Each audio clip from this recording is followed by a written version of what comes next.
আসসালামু আলাইকুম সপ্তম শ্রেণীর সুপ্রিয় শিক্ষার্থীবৃন্দ, আশা করছি তোমরা সকলে ভালো আছো।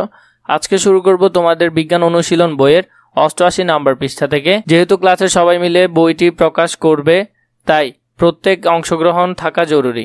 কাজটা গুছিয়ে করতে প্রথমেই নিজেদের মধ্যে কয়েকটি দলে ভাগ হয়ে যাও। এবার ছক 1 তোমার দলের সদস্য কারা কারা তা লিখে ফেলো। দলের সবাই মিলে আলোচনা করে তোমার দলের একটা নাম ঠিক করে নাও। কে কী ধরনের কাজ করবে, লেখালেখি, ছবি আঁকা, অলঙ্করণ ইত্যাদি। তার ভিত্তিতে ছক 1 কাজের কলামটি পূরণ করো। দলের নাম, সদস্যের নাম আর কাজ। আসিফ কাজ হলো সম্পাদক, রাতুল চিত্রাঙ্কন, কাইফ চিত্রাঙ্কন। দলের নাম হলো অ্যান্ড্রোমিডা।